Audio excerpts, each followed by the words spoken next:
Sticks and Strings. I'm Naomi. I'm Beth. I'm Eve. And we are almost done with May, right? Like No. the 17th? Yeah, I feel like we're done with mid-May. May. No, we have It's 2 more only weeks half. left. No, yeah, 2 more weeks, Yeah. right? Yeah. Yeah. I'm just freaking out because I've got 4 days of my job left.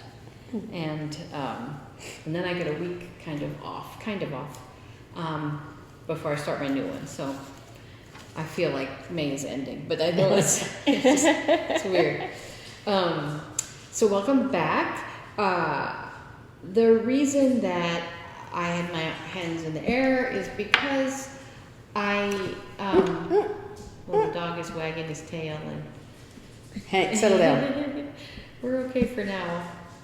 He's just very Yeah, he'll settle down. precariously close to It's fine. causing major damage. Anyway, I was holding my hands like this because I have done nothing with Sticks and Strings this week. Literally just, I knit here, well, you saw me last week, and I walked into my house and put my bags away in Hannah's room, and that's where they remained for the entirety of the week. I didn't even work on my work knitting because I've been so busy and just, I don't know. And then I get home and I'm exhausted and spent, and so it's been a rough week. I went to the dentist on Friday, and I guess I had stayed up late stitching, so theoretically in the wee hours of the morning on Friday. But so I tried to sleep a little bit, and then after we went to the dentist. Sorry, we were interrupted by dogs. Yeah, but I was gonna say that I went to the dentist on Friday, and my appointment was like mid-morning, and came back. We did a little running around, came back, and I was just exhausted, and I thought, okay, I'll stitch in a little bit, and I was goofing around on my phone, and before I knew it, it was like 5 o'clock. Your body said no. Yeah, just like my brain was, Yeah, I've been. And she didn't even stitch at 5 o'clock. Yeah, Because we watched some episodes of Andor. Oh, Andor. We'll talk about that later. So anyway, I'm here. I am. The things I am working on is this is what I call my work knitting. Still working on the hat. This is what I talked about last week when I had Hannah's sweater. This is the leftover yarn from that sweater because I had 2 balls of it. Did you ever decide who to give it to? No, I still haven't. Like I said, I put the bags in Hannah's room. Oh yeah.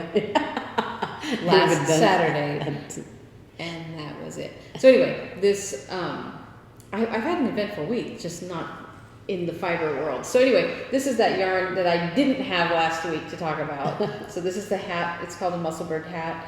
I made one last year, and so I'm doing that again with this yarn, and this is just what I knit on when I don't want to think about anything. So I still have that going on, and then my aunt's sweater. I did take this to Boston, as you know, and worked on it there. And so I put it in this bag last Saturday, and that's where it remained. This is the 3 rectangles, 2 triangles pattern by Stacey Perry. This is the back, and it's getting quite big. I never did measure it last week. I was going to measure it, and I never did. That's the back, and the fronts are half the size and the same length because I'm making them all at the same time, as you remember. So that's what I'm going to be working on today, and I have a couple of things to show. I did not bring this last week because I forgot about it. This is a bag I got at the Museum of Fine Arts in Boston because I went there and I had a sweater on, and when I went into the museum itself, it was so hot. So I was like, I need to go buy some at the gift shop so I can have a bag so I can put my sweater in it. But so it's just a simple little, it's a nice inexpensive. Throw stuff in bag. Yeah, just to throw stuff in. And it could serve as a knitting bag at some point. My husband, who is constantly criticizing my amount of bags, I have more bags than I have projects, which is saying something. I have an entire big tote bag full of bags. So my husband, I'm really surprised. I'm sorry, that's as it should be. Did okay. So that when you have a knitting project, you can be like, oh, You here's a have a bag. So the other day he goes, they had a stupid spirit week at work. Because he's grumpy. Anyway, he goes, so I got this, and he handed it to me. But look how cute. that's a logo. Yeah. Phoenix Children's Hospital. So I'm like, now this one, feel it. It's nice and thick. Oh, yeah. So this is a really nice bag. I was like, I can't believe you brought me a bag.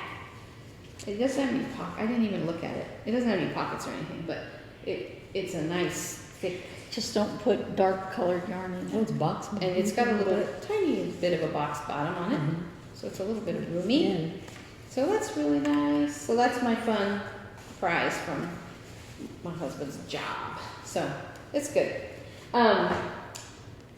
Yeah, I'm And afraid that's literally me. I'm going to have to replace my Barrow Neurological Center bag. Yeah, mine is For too disintegrating. long. It's Yeah. getting. It's been a while. It's your turn, Beth. Yeah. But yeah, it's your Yeah. turn, Beth. Okay, I have. Sorry to be so boring. I only have. I've been only working on 2 projects, but I do have a finish. I showed this before. I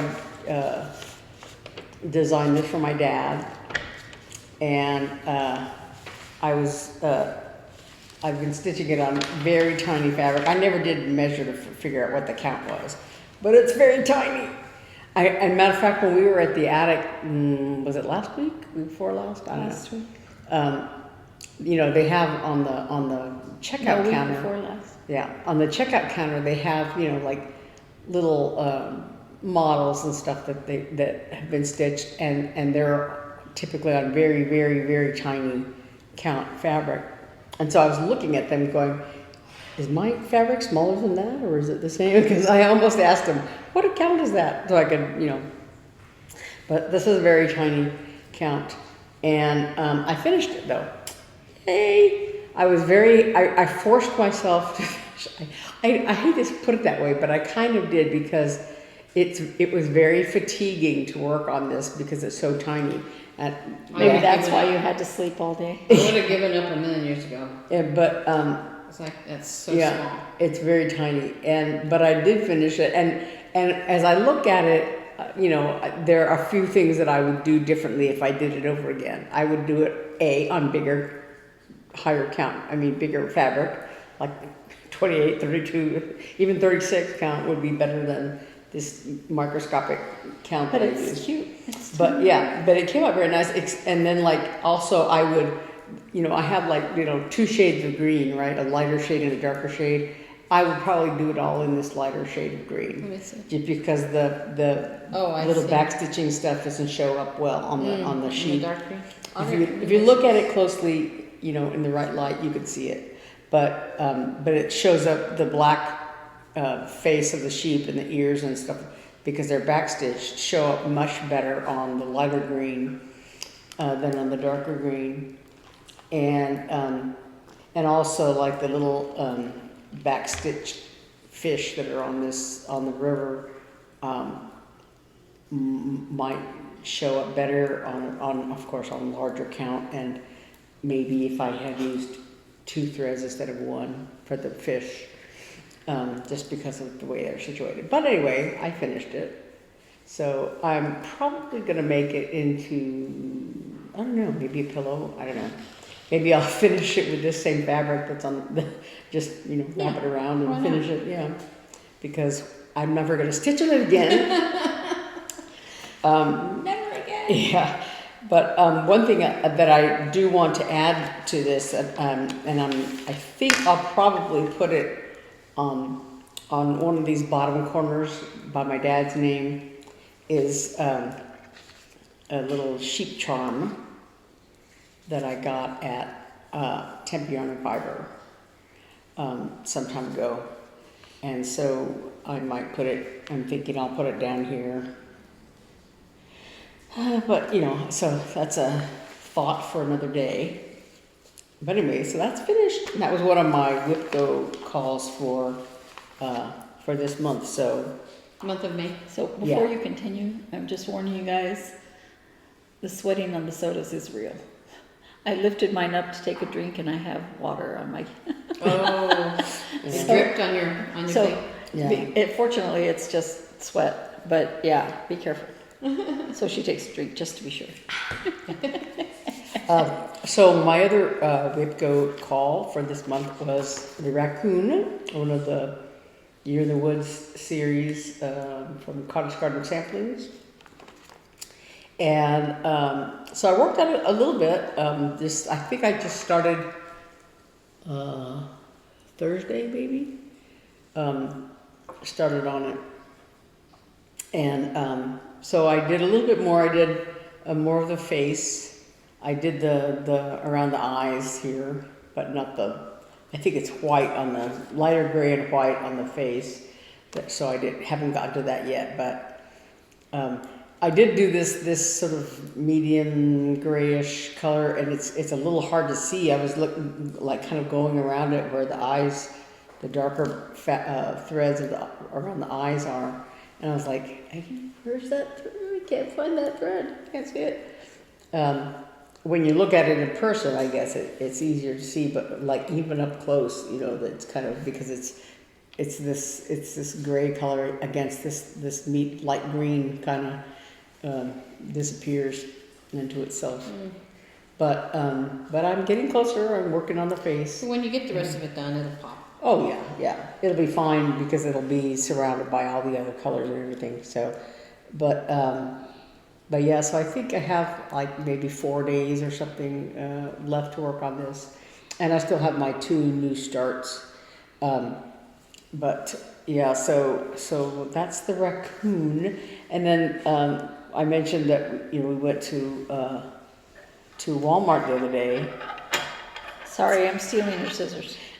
We went to Walmart the other day because I had some prescriptions to pick up, and while I was there, I was kind of like, oh well, I need some of this and I need some of that, and running around Walmart. And one of the things I did, because I'm kind of addicted to passing through the craft area just to see what they have. And one of the things they had was RIP dye. And because I'm planning on going to Naomi's house at the end of the month, and I was looking at all my new start projects, both for WIP-GO and for the upcoming cross stitch camp, and she has blue dye, of some color, and so I'm planning on doing the Scornews for cross stitch camp for June and August, the Scornews that I talked about before, Celestial Sisters and Starry Night. So the 3 of them in the models on the pattern that they show are done on various shades of blue fabric, and so I think I talked about this last week, but I'm planning on doing like a light blue and a dark blue or medium blue for the Celestial Sisters Biscornu, the 2 sides of that Biscornu, and then a darker blue for the Starry Night, and theoretically probably all 3 of them using the same blue, but in different shades. But I also picked up this green dye because I think I will use it for other projects coming up. So I think maybe a splash of this with blue or something would, change the shade, may add some modeling color or whatever. So I was just feeling the itch of like not having all my dyes, they're all put away. So this one is called Truly Green, whatever that means. But that's what I got. And I think that's me because I've been scribbling down the stitch counts and the fabric sizes according to the cross stitch calculator, and so I've got my bag of fabrics there by my bed ready to. I've been planning on going through them, except that my cat Snugs, like the other day, he was like, they're all in like plastic bags, but he was like, knocking the bag over and pulling all the bags out. So now the bag is zipped shut. I hear him over there fussling around like, get out of there. So All right. that's me. That's you. Yeah, it's a very unproductive week, except for Eve has 40,000 things she's working on. Yeah, but that doesn't mean I did a lot on it. Okay, so right now I'm working on hands-on design. The summer basket, I'm on the third. I did this top one a year ago, 2 years ago. and then I did this one on a WIP-GO at some point, and now I'm doing this last one. Yes, I've started a different basket. That's a tale for another day. I didn't do a great big start, but so this is where I am. This is technically the second day that I should be working on it. Did you hold it? I think your soda might have gotten in the way. This is technically the second day that I should be working on it. But I worked on it some earlier this month when I didn't feel like working on the other things I had. Oh, yeah. Or my tablet was dead. So I've gotten some work on it. I remember last week I said, I filled in some of the red here, but I also filled in the white this time, even though you can't see it, I can see it. Yeah. I use DMC satin for the white. I tried various things and it was the white that showed up the best. Oh, I can see it from here. The white It section. shows up the best. So there's that. And then I did some more work on a moonlit moth. Theoretically, I'm in a SAL for this. Why do you say that, theoretically? Because I haven't posted anything. I haven't even posted any progress. Oh. So you're the theory, not the SAL. Is the I'm the theory. theory. Start alone. So a lot of things, like I finished the robin and everything, I didn't post it. Well, it's like 2 years since it came out, so nobody cares. It's pretty. I like it. I don't know why I think that way. By the way, you never gave me that picture. Who are you talking about? Me? Yeah. Oh, sorry. Of the bee finish. Oh, you're right. Yeah. I'm sorry. Anyway, this is Moonlit Moth by Counting Puddles. And I have made quite a bit of progress on this. Although I did have to frog out the green here and put it back because I missed 2 stitches in here. So I didn't find out until I was stitching the tan color in. But That's so pretty. I like the shiny added to it. To me, it just gives it more Against the blue fabric, it really more is cool. dimension. And I like how the moon is. I was looking at the pattern picture. How the moon is like patterned and not solid. Oh yeah, I think that was that and the wings with the lace on them was what really spoke to me on this pattern. Put this on this side. That's really cool. And then same SAL, different project. This is Luna by Chelsea Haynes of Annie B's Folk Art. And I'm just showing you this part. Because it's a free pattern with There's no picture. But I've done some more on that. You can start seeing her head.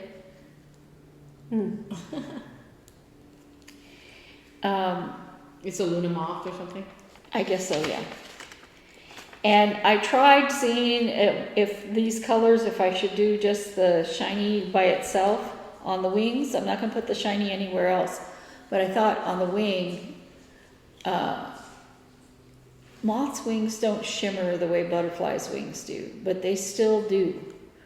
To me, that's what they look like. Besides that, you could make them however you want. Well, that too. Anyway, I'm going to add the shimmer to just the wings on this one, not her body or the plants or anything. to me, the shimmer goes on the whole thing there, because most of it is the moth, but the moon shimmers below. and it's nighttime.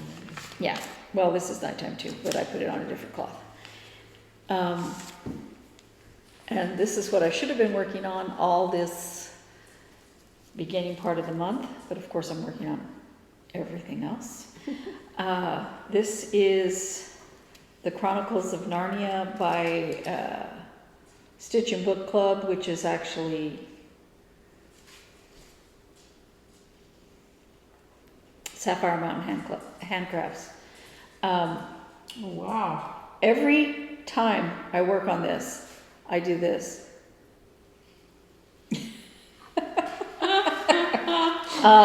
So I would have a lot more done. Seriously, I don't know what it is about this. It just puts me to sleep. It could just be that I'm sleep deprived, but who knows? And I didn't show you the picture. This is what it's going to look like. So this is all I've gotten. This lamppost. Did I fill in the yellow? No. I've gotten some of this beginning parts here. Oh, and the snow. It's going to be pretty though. I think it's. Is that Mr. Tumnus? That's Mr. Tumnus. I love Mr. Tumnus. And his little scarf. So it's going to be next year sometime. And see, that's what I'm saying. Everybody's finished that, and why don't you know? But I gotta start posting. Nobody's going to care on Instagram. They're not going to be like, that was a year ago. Everyone's going to say, that's really pretty. So. Or 2 years ago, or whatever it happens to be. I'm going to talk about this very last. Okay. We have Under the Sea temperature chart that I designed, and I'm going to have to pull up my other turtle designs because I'm going to put a turtle instead of this. What is that thing called? Seahorse. Seahorse. Okay, sometimes I can't think of the word, okay? It's been hot and kind of hot. So that's opposed to next month when it will be really hot. Which is when we will have no relief from the heat. No relief from the heat, and I would be able to get in the water. And then it just gets hotter in July. But, you know. I actually got in the pool one day. Oh. If it's, see these 3 purple days? That means it's over 100 or 100. Let me see. If it's over 100 or 100 or over for 3 days, the water's warm enough. Yeah, I see. You know, was it comfortably warm? No, but I was able to get in the water. Which one is July? I mean, this month? May. Oh. So, yeah, and the turtle's going to go right here. So, and so there's that. And I have a new start. The shepherd. Oh, is that Cottage garden samplings. yeah. So cute. I love his coat. I started on his coat. So this is as much as going to be this year. But I'm doing that, and I'm like, I stitched these lacy things up here like 4 times. Oh no. Because the first time... You're like, not today, Satan. Not doing that anymore. The first time I made one little mistake here, so everything was off. Oh, no. And I went to put the darker color in, and I went, wait a minute, what's wrong? And by the time I figured out what's wrong, I needed to restitch all of this little loop here. So I frogged it. And I put it back in, but I put it in down here instead of up here where it belonged. So I had to take it out again. But this is where I am. I like these sheep. I do too. I've decided that I'm going to do 2 different whites. The slightly not white, I'm gonna put the sheep in that color. But the snowman's gonna be in Snow White because I don't want a Pee-pee snowman. I don't want a pee-pee snowman.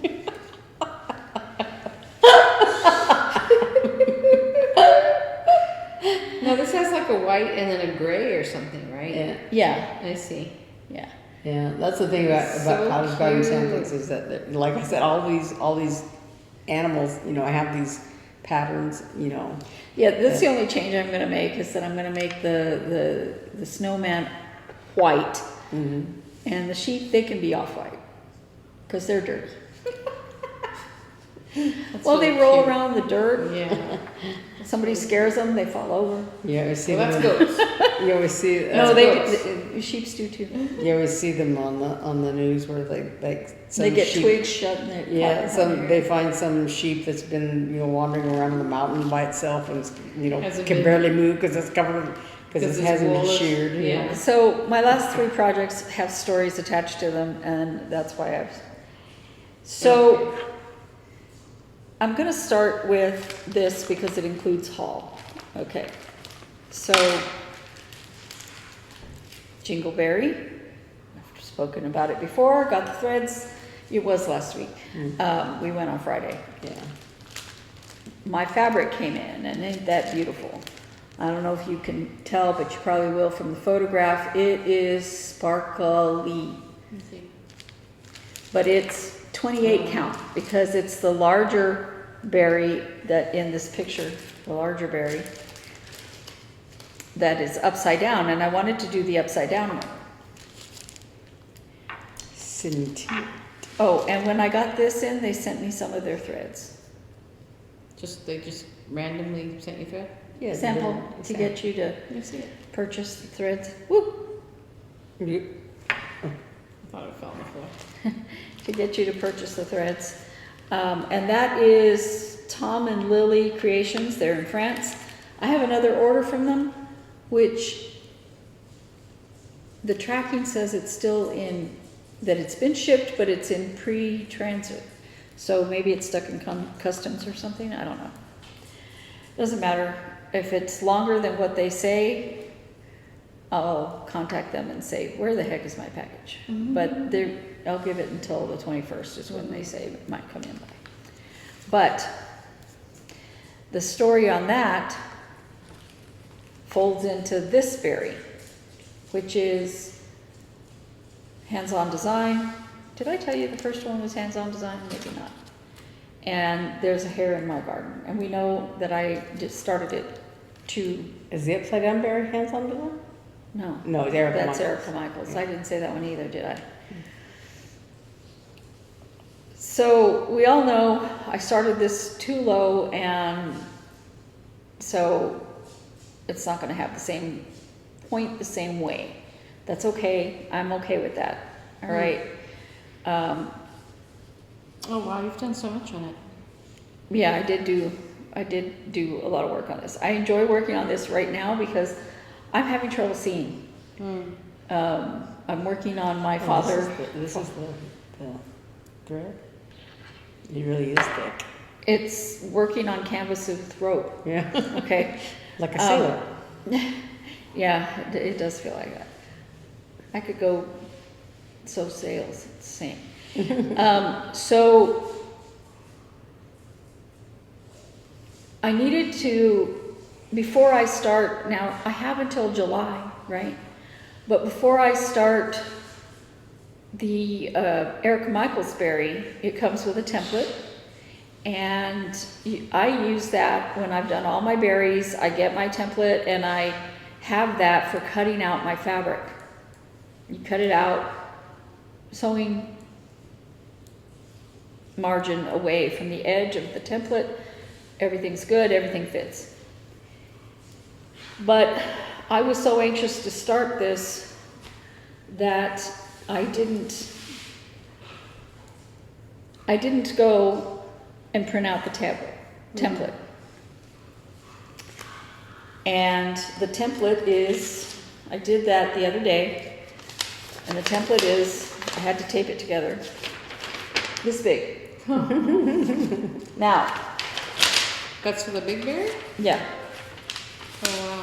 do we see a problem here? Oh no. No. Maybe if I held it up this way. If I put this in the center of the fabric, it pokes out on either side. Oh, wow. And I'm like, oh. I mean, I'll work with it, I'll get it done. Isn't this the fabric they sent you or something? Or did you, I mean, I went to the attic and bought it. But no, I cut this. Oh. I took the measurements and I added 2 inches. See, that's why I never cut fabric. If I could help it, I don't cut it before. If I didn't cut it, I would have no A way. blanket. I would have no way to know where to start Yeah. because you've got to start down from the bottom and over. I mean, down from the top, but over in the middle. You can't start in the corner. You can't start in the. You start at the bottom and go up. Yeah. It's the only way to do it. And I would have I started a middle start because I thought I had the fabric the right size. So, fortunately, the part that's poking out is what you need for the top of the berry to go over, and I can sew fabric on the top of that. But I was just like, this is why, if there's a template, you need to go and get it. Okay. Do your swatch Yeah. for knitters. So, Do your gauge swatch. do your gauge swatch, yeah. And don't cut corners. And I was so excited to start it, and I want to start it, and I'm like, oh, I have plenty of room. I've done berries before. I know what I'm doing. No, I don't. So, since I was printing that out, I said, I should also print out the template for the July berry. Okay? But the template that's there in the pattern, the template they give you is for a 32 count berry. Now, Erica Michaels does not give you she doesn't give you as much of a thing at the top as what Hands-On Design does. But it's 32 count, and I'm working on 28 count. And she says, just enlarge this by 14%. Okay. The printer we have here cannot enlarge. Oh no. Yeah, my printer doesn't. So I went to the UPS store and said, can you enlarge this for me 14%? I was at this printer, this UPS store. That's a dog, not us.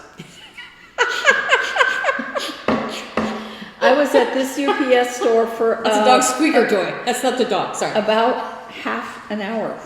Because they couldn't figure out how to increase. Well, they couldn't figure out how to increase it, but they're poking away at the machine, and the other one that's out in the lobby area, they won't let you use, okay? And should have gone to FedEx. Sorry. I should have. And then they kept stopping to help other customers. And I'm like, can you please work on my project so I can, well, when do you need it by? Right now. Today. Here, look. That's why I came here. But It's a copy. It's basically a copy, right? So I was going to go to FedEx, and I hate parking at that FedEx because you know I can't park. And there was another UPS store. So I went in there, and they said, well, let's try to do it. And he made it on this nice stiff thing and printed out that one. And it's too small. Except he said, I can't do 14%. I can do 2.1%. What? What? Something like that. 0.21%. I don't know. He couldn't do it. So You need it bigger than its original or smaller? It's bigger than its original. I needed it bigger than the original I see. By 14%. by 14%. You should have gone to FedEx. Because you could just put it on the copier and do it yourself. And then I had to measure it because he gave it to me on this beautiful cardstock fabric. I mean, paper. But I did the measurements, and I'm going to have to cut it down to get it to fit. It is close to the right size. Honestly, if I cut it this size, it would probably be just fine. I was gonna say, it would just be a tiny bit bigger of a thing, but the pattern wouldn't fit on it the right way. Is that what you're saying? Well, the pattern goes in this bottom part anyway. So what I might do is go to FedEx and print it again on regular paper. I have until July, okay? And then lay that one over here and just cut this beautiful thing. Because this is almost as good as, I have in my stuff that is in storage, a template that's made out of that clear quilting, that acetate quilting stuff that you can use. And I love that because I can see through it. But anyway, so those are my two sad tales concerning berries. I have a sadder tale concerning my sock. Oh, yeah. Oh, yeah. Okay, so here is my sock.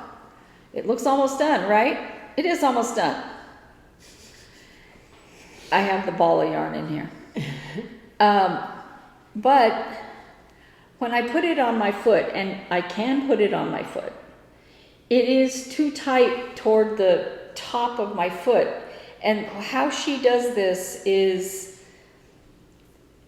right here, you leave this here and it splits off. And after you turn the heel, which is more complicated than I want to discuss right here.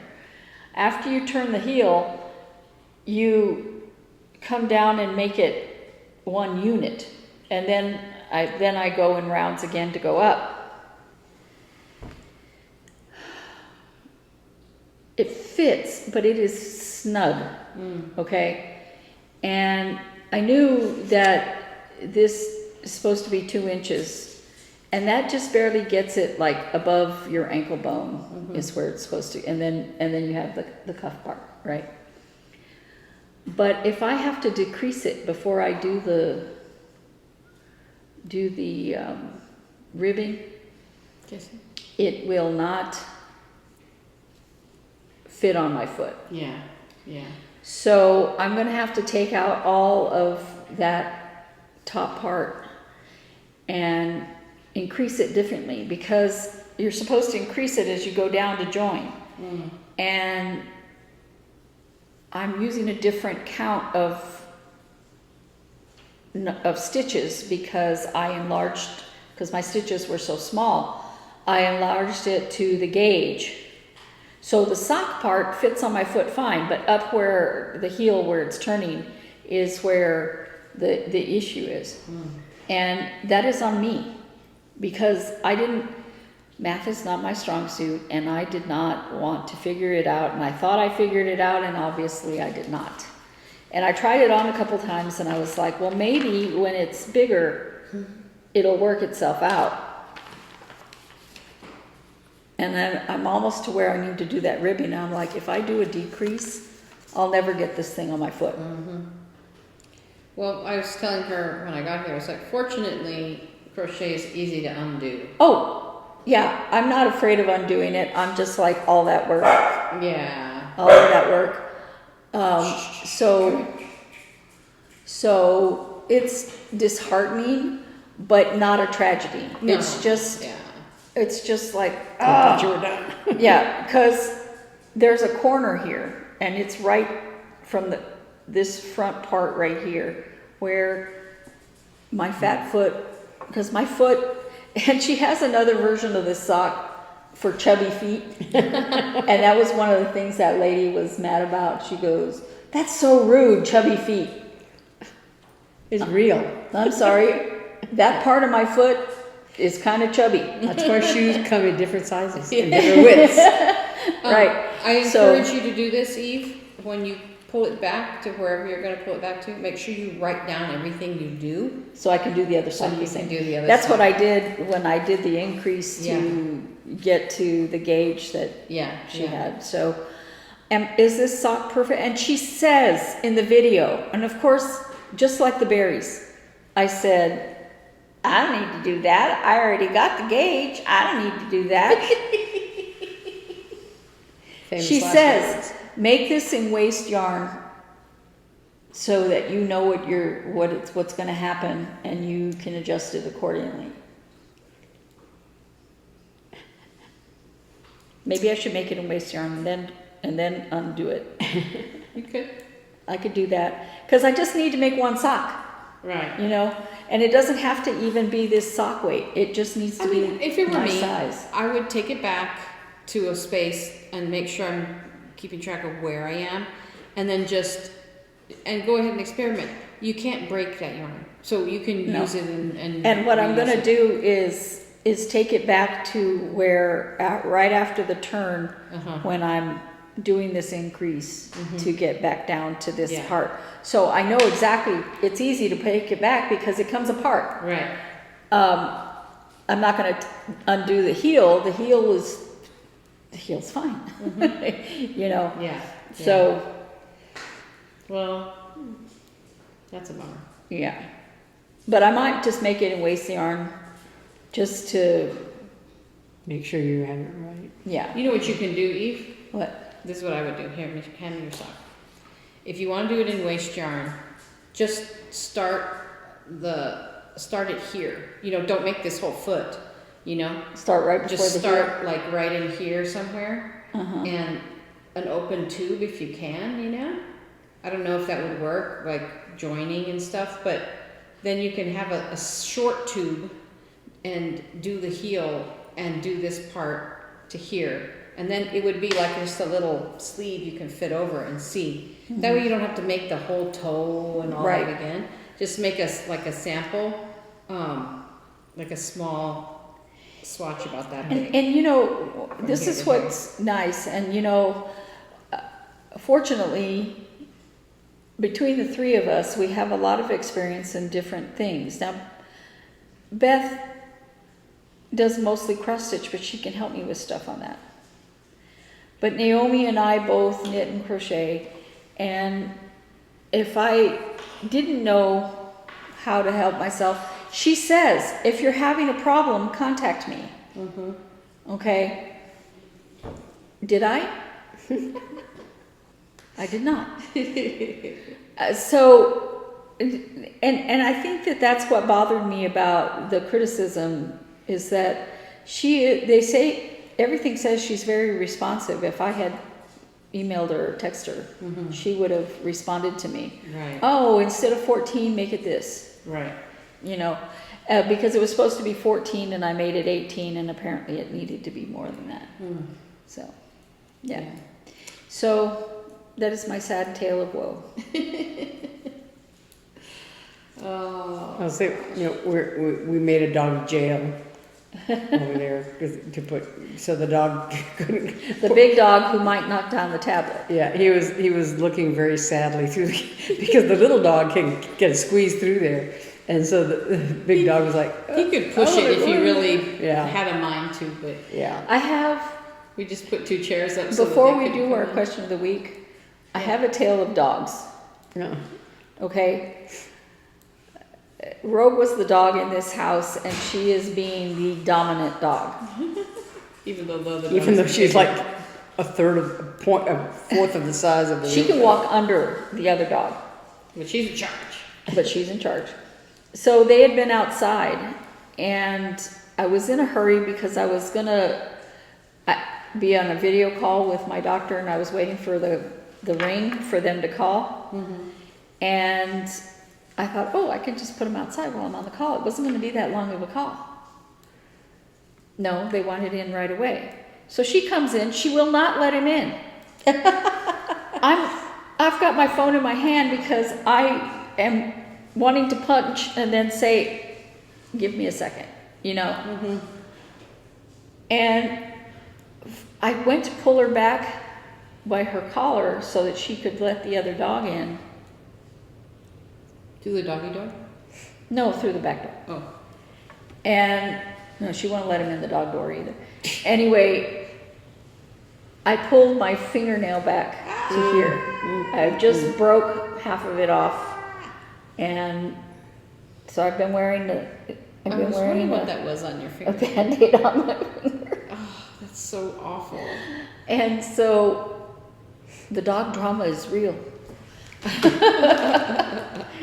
Oh my gosh. I've started calling them Pavlov and Pavlov's brother. Yes, I know. Because, you know, my cats have wet food, canned food, but they also have their dry food, crunchies, for, you know, to tide them over, because the canned food, you know, gets icky right away or whatever. And so the dry food is there if they, you know, feel like nibbling in the morning or, you know, whatever. And so the little dog had gotten to where, you know, she would, like, when she was hearing me getting the cat food, she'd come over all expectantly. So I would give her, you know, a handful of little, you know, crunchies to snack on while I got the food together to feed my cats. And so we called them kitty snacks, right? She comes for her kitty snacks every night. And it got to where, like, every time I leave my room, because the door squeaks, she comes running over, like, expecting, like, are you handing out kitty snacks? And so, you know, so I try to, you know, at night I just sneak out of my room sometimes. But anyway, so then since we got the big dog now knows that, hey, she hands out kitty snacks. And so when I leave my room, every time I leave my room, there's both dogs standing there in the hallway, like, are you feeding cats? Are you feeding cats? And so when I do feed the cats, I take a handful and I split it, you know, I have a handful in each hand, and I try to feed them, like, far apart from each other, because the other night I had done that, and I went in my room and I heard a big commotion, and apparently, I don't know if Hank tried to eat Rogue's food or what the No, deal that was. was, But it was a cacophony outside my door, like the dogs barking at each other, and I don't know, because by the time I got over to break up the fight, they were going, what fight? We're fine. But it's funny because, like, every time I come out of my room, there's the dogs, like, Toward the snacks, evening, snacks. I cannot get them out of the hallway. Yeah. Pavlov and Pavlov's brother. Oh my gosh. So what was our question last week? Question last week was, what cities do you enjoy visiting? Not like where do you want to move, but where do you like to visit? And we had one response that said that, I just had it up. Seattle. Yeah. Oh yeah, Vicky Vasquez says that she really likes visiting Seattle, Washington.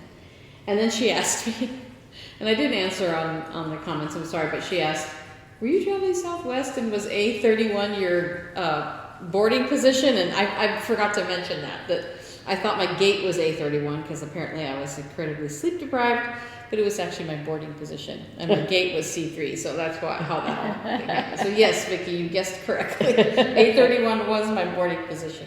Oh my gosh, that was crazy. So my favorite city, it varies. I loved going to Brussels. When I was in Belgium, taking the train into Brussels was fun. Driving to Brussels was less fun, but still fun. Just because we didn't have a map of the city.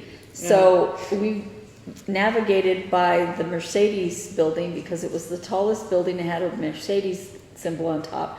And right next to that was a walking mall. Yeah. And I'm like, no, left, no, right, straight, straight, right. One time we accidentally turned down the thing to the castle. I've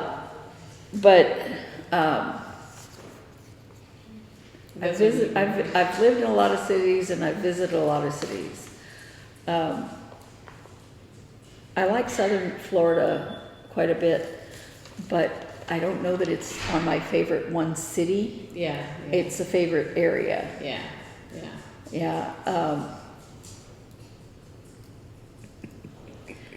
I have cities I really don't like to visit. The dog is like, can't I come through? Can't I fit? Who's that? Okay, so this week's question of the week, we want to know, who's your stitching buddy? Like, do you have someone sitting in your lap or over your shoulder or next to you while you're stitching? None of my knitting... At your feet? At your feet. None of my knitting is without Hobbs' hair well woven in. And here's... Well, I can put up pictures of our stitching buddies. So here's Hobbs. He's my stitching buddy. Calvin is usually over my shoulder, sitting on the top of my chair, but Hobbs is always on me. Rogue is often on my neck. Yeah. But if not, she's tied up against my right side. When I usually like stitch lying in bed, and so I have an IKEA like pillow thing that's right beside me that Snug likes to lie on, And supervise? Yeah, well, I'll get to that. And then Puck usually is at the foot of the bed, sleeping on his own IKEA cushion, unless I for sure at night when I finally turn off the lights and go to bed, he'll come up and climb on me. But sometimes I'm lying there and he'll climb up like on my hip, on my side, and then he'll sit there and he reaches up and reaches with his paw like pet me. He doesn't want me to hold him, but he wants me to pet him. But the problem is he'll come up and he'll get in the way of the light, and I'm sitting there trying to stitch I love you with all my heart, but back up. Hank has started sitting on my feet. So my foot is this way and he'll sit on my foot. Or bump up where Rogue can't even get close to me, and she looks at me like, hello. That's my where spot. am I supposed to sit? So do you have a stitching buddy? Well, as I say, when on that IKEA pillow, I kind of prop things against it, my glasses case, my phone, but sometimes on the edge of it, I'll put my scissors right there or whatever. And I've gotten to where I put my project bag or my threads or whatever, I put up on the pillow up above them where the cats can't, generally don't reach at. But Snug will come and he'll lie on the pillow and then he'll lay back like this and put himself on top of everything. And I'm like, get up, And I'm I was reaching, the remote for the TV is there. And he's lying on top of it. And I'm like, where is the remote? Is it underneath this cat? Oh, and so this project, when I was stitching it, I'm like, there's cat hair. I'm plucking cat hair out of it. It's awful. Yeah. What I meant to tell you was this morning, I got up in a hurry and I thought, I gotta run to the bathroom real quick. And normally, whenever I leave the room, I put stuff in the project bag or whatever, or put it out of the cat's reach so they, because inevitably I'll come in my room and I'll find stuff on the floor or whatever, right? But so I just kind of left my room really quickly, and I came back and Snug's over there with this was upside down like this against the pillow, right? And Snug's over there with his claw and get my claw over there. I'm stop it. I put chairs in the way of the big dog being able to get in here because his tail can knock things down. Yes. And until we get a dog gate over there. So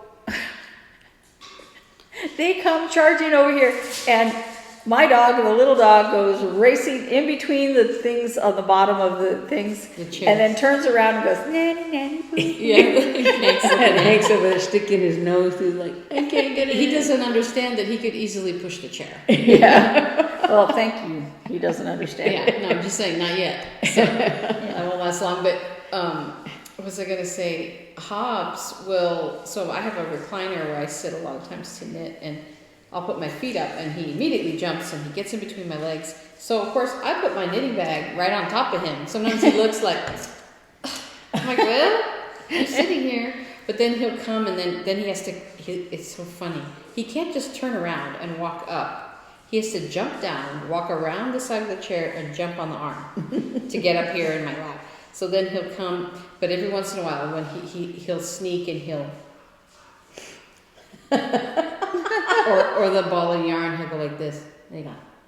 Stop it. I see what you're doing. He tries to get it with his little teeth. I've seen a video of somebody who has one of those they're like flexible screen things that have like a magnet in the middle. So you can go in and out just by pushing your way through. So animals can go in and out, but it keeps, like flies and bugs and stuff from coming in your house. And somebody had posted a video of their dog goes in and out easily through this, magnetic screen thing. But the cat sits there like, I can't figure it out. I can't figure it out. And the cat will sit there, I don't know how to open this. And the dog goes, zoop. The cat's like, how does it work? And so that's how my two cats are. Snug will open anything and everything. Like when in my apartment back in Little Rock, I had those little like kind of wire rack little handles on the cabinets, and he would grab it like with his paw, like a person, and pull it open like this. But Puck, a door will be open this much, and Snug will stick his nose in there and open the door. Puck will look at it like, I can't get out. I can't get out. Hobbs will stand up. It's so funny. We just stand back and watch him, but he'll stand up and grab the door and walk backwards. That's what Snug does. Like a little person. He grabs it with his paw and pulls it open. Like, I can't even yell at you because you're so cute. I had a cat named Savannah who used to do this cat would do the craziest things. In my apartment, the living room was carpeted. And one time she's rolling around and she gets her back feet caught in the carpet above her head. And she's like, I'm stuck. I'm stuck. and then she was playing with a ball and it rolled into the bathroom. So she decided to play with it under the door, and she just kept reaching her arm further until she's screaming because her elbow went past the thing. And of course, if the door moves, it's hurting her arm. I had to go there and go around the edge of the door and pull her off. There was no way to get her elbow back the other way, not without being bit. Hurting her, Not without being bit. But I had to just slide her whole body. I was like... But in my first apartment in Little Rock, it was an apartment in an old house, and it was just cheaply done. But it had like the kitchen, the bathroom was off of the kitchen, and the door between them, had a gap underneath it, and it was just linoleum floor, and my cat's food bowls were in the kitchen, just on the other side of the bathroom door. And so a few times I would go in, when I went in the bathroom and closed the door, my cat Hotspur would like fish a little crunchy out of his bowl, and he would bat it under the door. So I flicked it back under the door, and then he batted it back under the door, and so we went back and forth this way, and then I flicked it under the door, and I hear. He just wanted to play with it a little and bit. Then there's another one, and he bats under the door. But Hobbs played fetch with me. He has these little fuzzy balls that he loves. I think Rachel gave them to us, and he absolutely adores them. And we have a bunch of them, and he likes to play with them. Like he'll get up on something like a chair or a stool and drop it down and watch it drop, and then he'll jump down and get it and play with it, and then he'll get up there and drop it for himself again. And one day I was in Hannah's room back when at that time I would let them in and out with me, and he always wanted my attention, and I was trying to get him to leave me alone so I could sew or whatever I was doing. So I threw one of those balls out into the hallway out the door. So he goes and chases it, and he comes back and he puts it right at my feet like a dog. So I was like, okay, and I threw it again. He did it like 4 times. Do you know how Ro would play fetch in the way that she runs back with it and then won't let you have it? Yeah. They bought Hank, it's at our feet right now, a soft toy, but it's not like a stuffed animal. And Ro runs around with that all the time, and they'll play tug of war with it. One will be on the couch and the other one on the floor, and they just play constantly with it. But one of the things that happens is that all of a sudden she's dropping it on my foot. And I'm like, okay, and I throw it and she comes back, drops it on my foot. Like, okay, so you now know how to play fetch. I saw a video of a guy. His cat was sitting on the table on his balcony, on his deck, and he drops the tennis ball there, and the cat bats it around, and there's I guess what do you call it? The ball machine that launches the tennis ball, right? Mm-hmm. And so the cat drops it in there, and because the machine is down below the table the cat's sitting on, so the cat bats it around and drops the ball into the launcher thing, and it drops down and it shoots it out over the yard, and there's a dog, a retriever or whatever, that grabs the ball, chases the ball across the yard and grabs it and brings it back, and then I can't remember how. Gives it to the guy, and the guy I guess, and the guy puts it back on the table, and the cat drops it down the thing and shoots it out. And the dog chases it. It's a good system. Yeah. But I was gonna say, one time, my cat Puck in my second apartment in Little Rock, it was an indoor opening, you know, and Puck was always trying to escape. And one time I was on my way to rehearsal, and he ran out the door, and I was chasing him up and down the hallway. Oh no. But so I was always wary of him, you know, so I would try to shut the door right away so he couldn't run out the door. And one time I came in, and he was right there by the door, so I went to shut the door real quick, and all of a sudden he's screaming his head off. I'm like, what? And so I shut the door. He started to scream, and I shut the door so that I could see what was wrong with him. And what it was that he was in the corner right by the door, and as the door shut, his tail, as the door opened, I should say, his tail went boop through the door. And so as the door shut, it squeezed his tail. And the more I shut the door, the more it squeezed his tail. And I was like, I didn't realize what was happening at first, and then all of a sudden he's like, ah!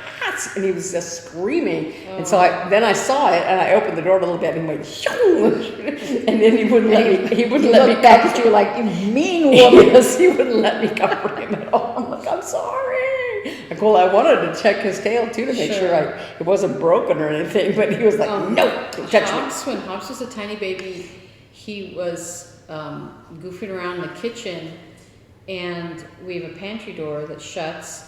And you know how when a door's open, on the hinge side, you have a gap, and then as you shut it, that gap That's closes. what happened to Puck, yeah. So, but no, it didn't go through. But he had his hand like this, right on that spot.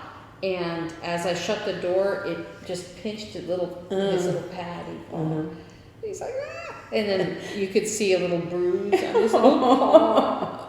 There's another video. It's a picture of it said something. There was a sign on the inside of the refrigerator that said, "Check for cat's paw," before you close the door, because you can see the cat like reach through the door of the refrigerator.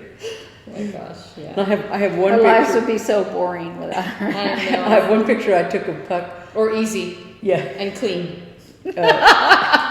Years But ago, boring. years ago before I got snug, there's a picture I have of Puck sitting in the refrigerator, because I opened the refrigerator door and he jumped up there, and there's a jug of milk that has like just a little bit of milk down here, and so on the caption I put, "Mom, we're out of milk." I know. So cute. I have a picture back during the pandemic. Our cats are pandemic kittens, and I mean it's just coincidental, really. Mm-hmm. Just because we lost our kitties right then. But anyway, and I walked into the bathroom, and they had we had our toilet paper on one of those stands, just sitting there. So they had discovered it and knocked it off, and there's toilet paper all over, and they're all rolled up in it, and I took a picture, and I was like, boys, there is a pandemic. So don't be wasting all this toilet paper. When Tomalak was a baby, we came home and there was toilet paper in my parents' house had a center utility room, and it was open all the way around. And there was toilet paper that came out of the bathroom and around, and the toilet paper roll was like almost gone. And I walk in, I was like,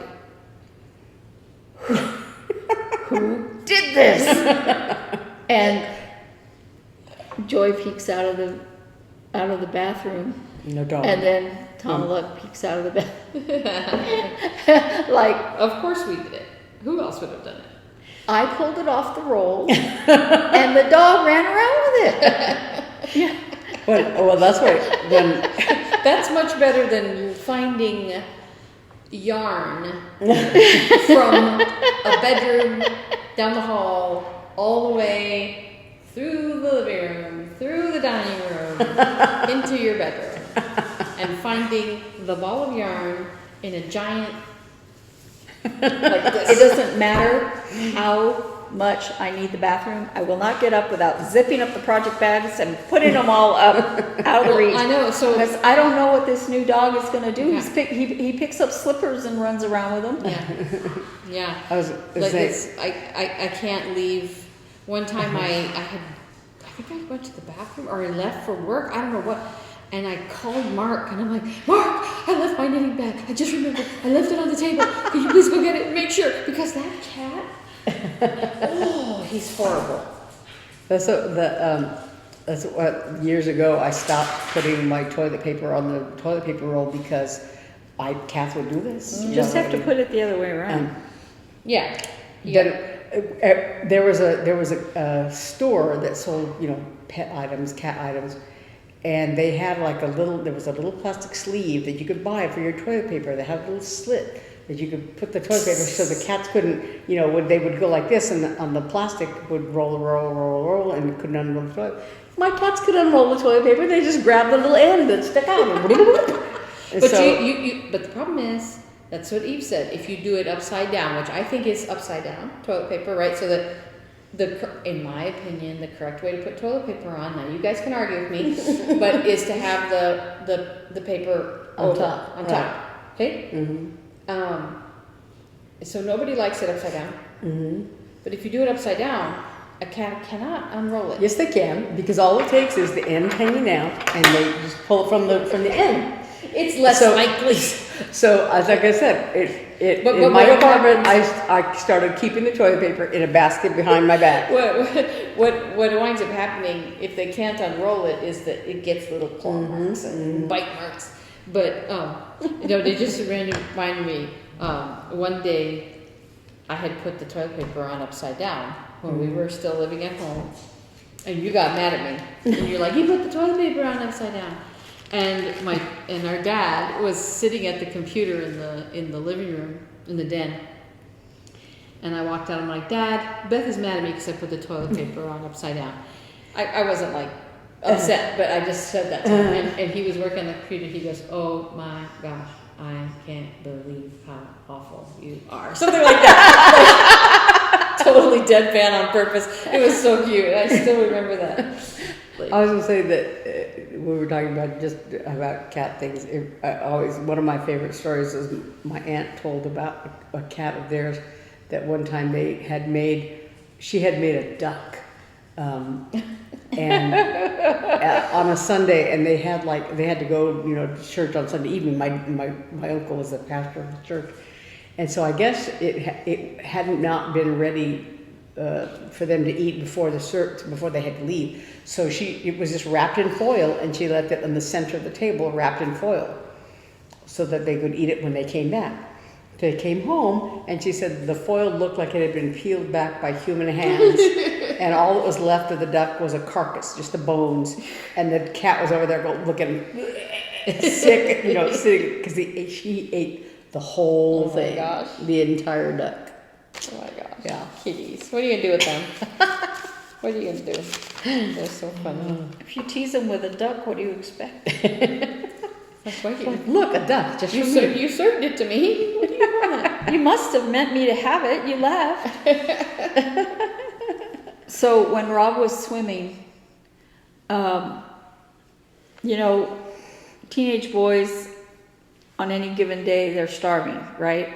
You add in 2-3 hours of swimming and they could eat a horse.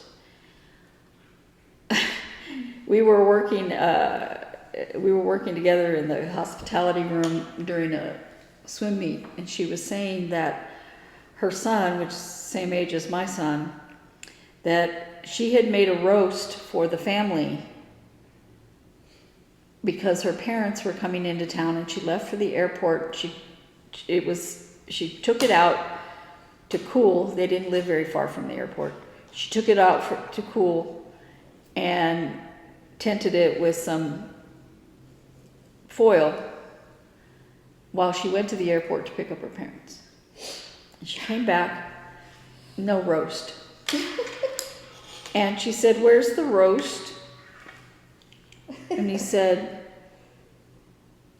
"I ate it." And she said, "That was for dinner, for the family." He goes, "I thought it was just a snack." Because he was still hungry. Oh my god. Is you're a co-mom, a swim mom told you that story? Yeah. Yeah, same Same team. Same team. Yeah, we were working together in the hospitality room. She's the one that taught me how to make crock pot oatmeal. Oh.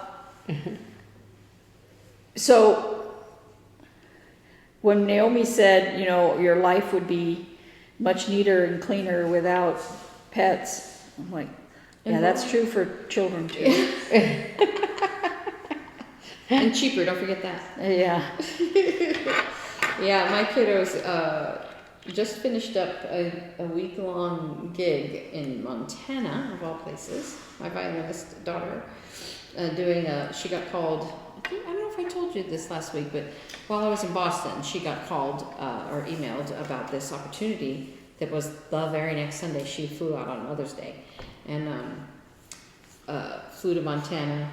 Maybe I didn't tell these stories because I think you I may have mentioned that she was flying that day. You mentioned, but you didn't really go into it. So I won Mother of the Year because she was really stressing. She had those 2 big performances that week, and that was a dog. That's that toy I was telling you. It just has such a funny sound. The other dog is all sad because she has the toy over here that they fight over. That's funny. So she had those 2 big performances that I was there to hear in Boston, and then I left on Thursday. She had Friday and Saturday to get prepared. I mean, she was also preparing during that same week, so she was super stressed because she had 2 performances of major parts to play, and then she had gotten that email maybe like on Monday of the week, and she was working on new music for this, so somebody had canceled. So that's why it was such short notice. So she was kind of freaking out, and I flew home on Thursday, and I think it was Friday or Saturday. I think it was Friday. I said to her, I said, "How are you doing? What do you need?" And she's like, I feel like my time is a straitjacket, because she still was working and she didn't want to call out of her job because she was leaving for the week and had to take all that time off. So she was still working. She had rearranged some other gigs that she was supposed to play that weren't, that big a deal. But she was just like trying to practice and trying to get ready. And I'm like, well, can I Instacart you something? Because that way you don't have to go to a store to get all your travel stuff or whatever. What do you need for this trip? Let me help you. And she was, I didn't even think about Instacart. I'm like, yeah.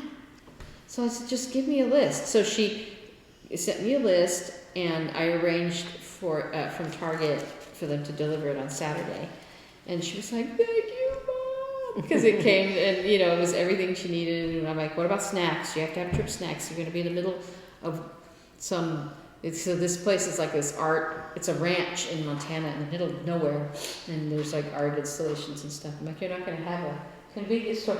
But you're not going to have a convenience store to walk to, like you need some snacks. Turns out they stocked the fridge for them, which is really nice. But, you know, like you need travel snacks and stuff. So I was like, what's your favorite snack? And so anyway, she was... Robert was always jealous of your car when we would go to like New Mexico or something.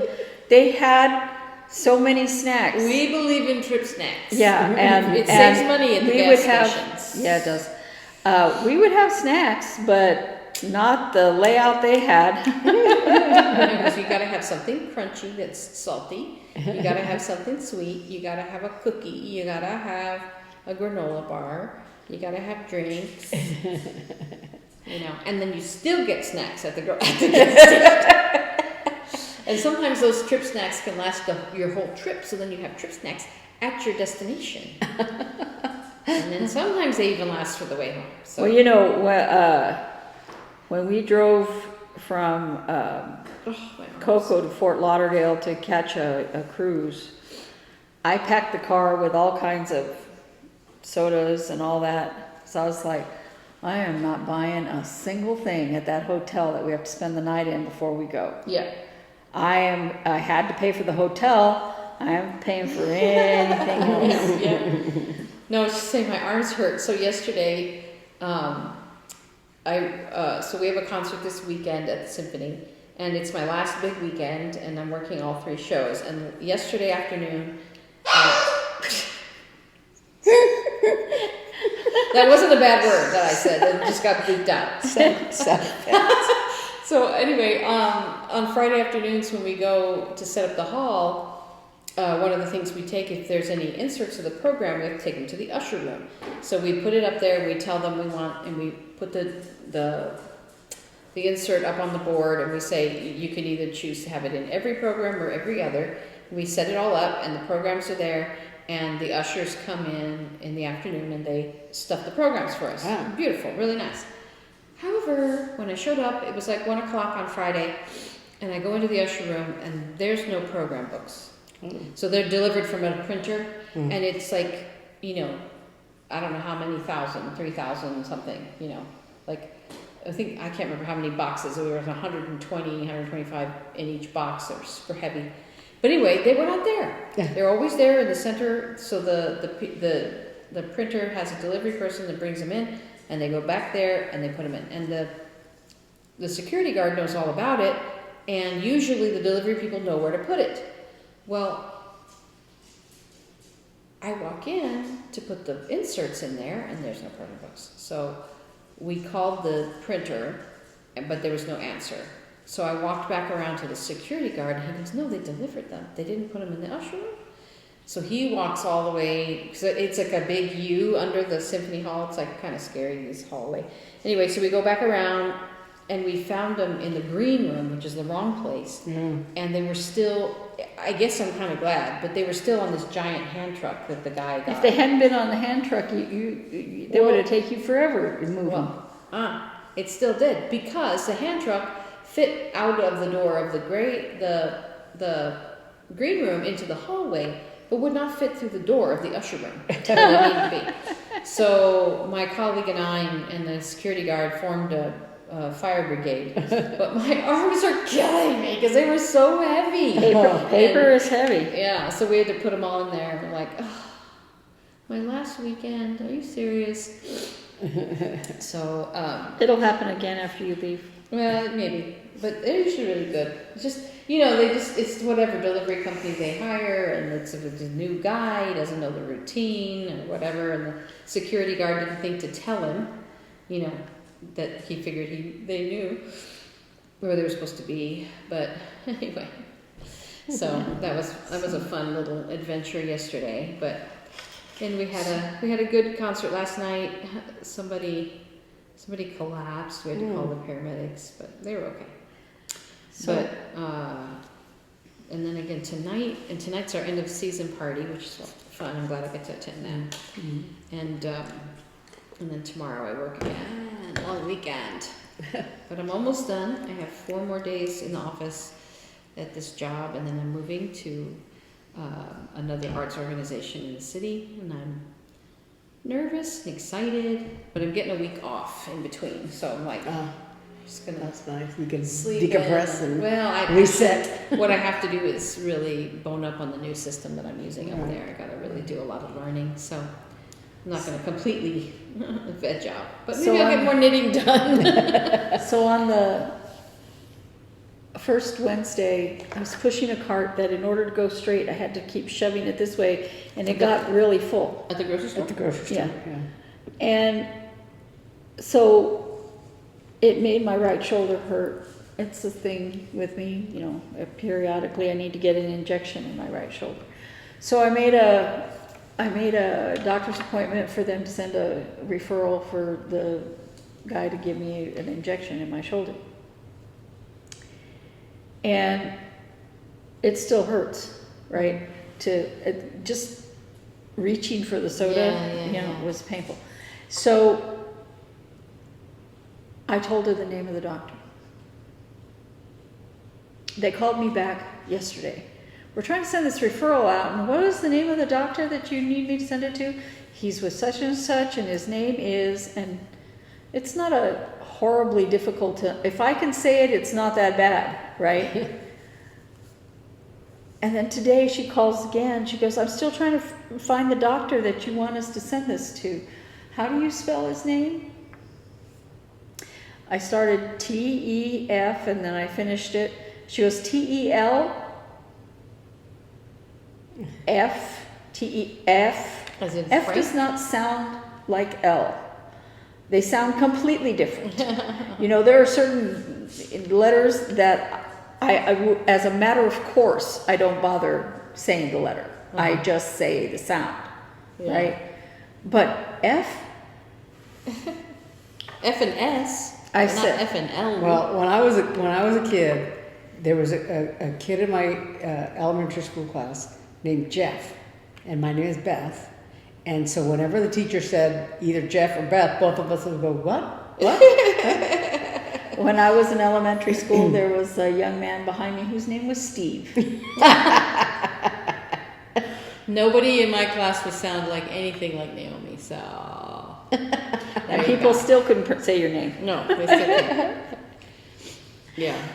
Well, the A lot of people- whole reason for the gnomes is because of a 'Cause child in Nomi. mom's class. Yeah. Naomi. And, well, you guys always called me Naomi too. Yeah. And Dad. And, but yeah, some people, and my new boss says my name Naomi, which I've always felt was wrong. And then I told you that, like, when we were moving our parents from New Mexico, my whole life I thought Naomi was an incorrect pronunciation, although I never correct anybody, I just deal with it. But then we were moving our parents, and we was in the garage with my dad, and he said my name, and he said Naomi, and I was like, I now have a crisis of belief of my whole existence, because I thought my name was Naomi this whole time, and now my own father is calling me Naomi, and he used to call me Nayoker, Yeah, I was going to say. which was fine, but I was like, you're saying my name Naomi, and I am this many years old, and I never realized that you said my name that way? Wait a minute!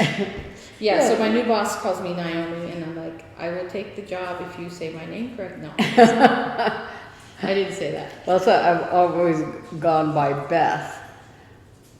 You know, my fancy name, as my friend used to say, is Elizabeth, but you know, my everyday name was Beth. Lizzie for every day. Well, when I was in school, I had one teacher, Mr. Bidler, who would call me Lizzie, and he was the only person I allowed to do that. Because he's a great teacher. Yeah, and then but all my life people have called me Liz, and I'm like, that's not my name. And there was a guy in the orchestra, he was one of our trumpet players, who used to call me, because my name was Elizabeth in the program, but you know, everybody around me called me Beth. But for some, you know, he didn't really know me. And so I had a tuner that he would want to borrow a lot of times at the beginning of rehearsal. And so he'd say, Liz. I'm like, that's not my name. If you want me to answer, don't call me Liz. Yeah. I pronounce my first name Evangeline, not the one I use here, but my real name. I pronounce it Evangeline, Lynn. That's not how it's spelled, but that's how I pronounce it. I refuse to answer to Vanjie. I refuse to answer to Evangeline. Or Evangeline. Evangeline. Nope. And I realize that people pronounce it that way. That is not the way I pronounce it. I correct them and move on. And because if I didn't correct them, they would call me that all the time. And our grandmother never, ever, our dad's mom ever wanted to say my name in English. Yeah, Noemi. She would call me Noemi, and I'm like, that's my name. I wasn't named Noemi. I was named Naomi. Thank you very much. I don't mind. I didn't mind my name in Spanish. My favorite thing in the world was one time when in my apartment in Little Rock, I came home. There was a guy that had a little dachshund named Lizzie. And one time I came home from work and I opened the door and the little dog came over, and was like trying to jump in my car, and I was, getting ready to get out, and I heard, Elizabeth! And I'm like, who's calling me? And it was the guy trying to call his dog. Elizabeth, get out of there. I think Naomi's getting ready to go. Yeah. I have got to go. Yes. Because I got to work tonight, and Eli's got to get to work, and I'm tired. Although I did have coffee this morning. Oh, okay. Really quick. The new arrival. Yes. So lately, I don't know what happened at work. There's a coffee company called Press Coffee, and it's nearby. And I went there one day, and I've not been a huge coffee drinker my whole life. I'm like an after dinner coffee drinker type of person. I'm not like, I have to have a coffee first thing in the morning every day. Usually I have to have a Pepsi, but that's okay. A Diet Pepsi. And I started going there, and they make, so I would get an almond milk latte with sugar-free hazelnut. And it is so delicious. It's like my favorite thing in the world. So it's expensive, and I have, an app, and I've gotten points and all this stuff. And so I started going, not every day. Once in a while, I take what I call my 3 o'clock walk, and I go over and get coffee. And I'm like, I love this coffee so much. And when I drink like other kinds of coffee, or like we have a Keurig machine, we've had it for years, and it's fine, but I've never liked it the way I like that latte with and so I don't know. The other day I was like, I'm kind of spending a lot of money, I was like, I should. So I said to Mark one day, I'm like, I have a crazy idea. He's like, what? And I'm like, and I think what did he guess? Oh, he said, you want to buy a hybrid car because I'm driving. My new job is far. And I'm like, well, yes, but that's not a crazy idea. I said, that's a gas saving idea. That's a gas saving idea. But I was like, what if we got a real, espresso machine? Oh, and that's the other thing that happened is when I went to Boston, I stayed with my friend, and she had I don't know what brand it was, but it's like a huge cappuccino, espresso, cappuccino, milk frothing, latte, whatever machine. And she's like, I love it. She goes, it was expensive, but I have coffee every morning. It's my thing. I love it. And so she made me coffee, and I was like, heck yeah. So that put the idea in my head. And so I was like, what if we got a real machine? So I could make my own coffee, my own almond milk lattes, whatever I want. Well, especially since you're moving and you're you're changing jobs. And there is a Press Coffee 5 minutes from the office. I checked that before I accepted the job, lady. Don't be fooled. I was like, I can't accept this job unless there's a Press Coffee nearby. It's like, even I was talking about, if we move, there has to be a Dutch nearby. So we've gotten spoiled with it being across the street. I know. So anyway, so Mark started researching, and he found this. Here's a picture of it. It's a Ninja Luxe Cafe thing. It's kind of like for beginners, which we are, of espresso, fancy coffee people. And it really does a lot. It has a hopper for beans, so you grind it. You grind it for each cup. And you can make regular drip coffee, or you can make espresso, you can make a double shot, a quad, so you can do all that. And then it's got a milk steamer and frother, which is really automated, so they're it's not you can't do the fancy latte art, because that takes you steaming the milk yourself to whatever consistency that because you're a fancy barista. I don't care about that. So anyway, we got it, and it's been really great. And this morning, I used my syrup from the New Mexico Coffee Company, the Biscochito, sugar-free Biscochito that I have. Oh, it was so good. So I'm very excited. We used to do advertising for the Mexico Coffee. Really? I love them. Yeah, they used to give us free coffee. It's really good They coffee. made me my own mix. Oh yeah, they're really good. That's a really good coffee company. Oh, and if you're interested in really good coffee, New Mexico Coffee Company does not charge shipping. So you can buy there, and they have like a biscochito flavor, they have Mexican chocolate flavor, they have Adobe Morning, which I think is really good. Now I'm thinking, I need to buy some beans. We just bought, because I was like, we were going to order this thing online, and then I was like, honey, so he was like, okay, what about this one? We're looking at reviews and everything. And he was all of a sudden, no, it's too much money. Like all of a sudden, I'm like, I missed that opportunity. He was like, ready to buy. Don't you want it for your birthday? Yeah, right. So then the other day I was like, oh, come on, let's just, so then I'm like, I don't want to order it on Amazon. I'm like, if someone's going to drop the box, I want to be the one to drop the box, not the Amazon guy's going to throw it. So I went to Target the other night and got it. And because I was at Target and I wanted to buy beans because I knew I was going to make that coffee that night or figure it out, I went to the aisle in Target, and the only, like, they had Starbucks roasts, and I was like, I don't think I want to go there yet. And so I bought Dunkin'. I'm like, Dunkin' beans, that's good, solid coffee. It's been really good. But now I'm like, okay, I need to order some from New Mexico Coffee Company. I need to get a bag from Press. But what's nice is whenever you change beans in the hopper, you make a couple of espresso shots, and it kind of tells you yes or no. I don't know how it senses how the coffee comes out. But it's really fancy. So then it tells you how to grind it. So like if you're going to make regular coffee, you grind it differently than you do espresso. So we're learning all this stuff. But anyway, that's why I'm a little hyper. Maybe, I don't know. I had that this morning on my drive to get eggs, and it was so good. So anyway, that's my new story. But thanks for joining us again. When we see you next, it will be Memorial Weekend. And we'll be here because I'm not going anywhere because I'm getting a new job. And we hope we'll see you then. Thanks for joining us, and we hope you got a lot of stitching done. And we will see you next week. Okay. Bye.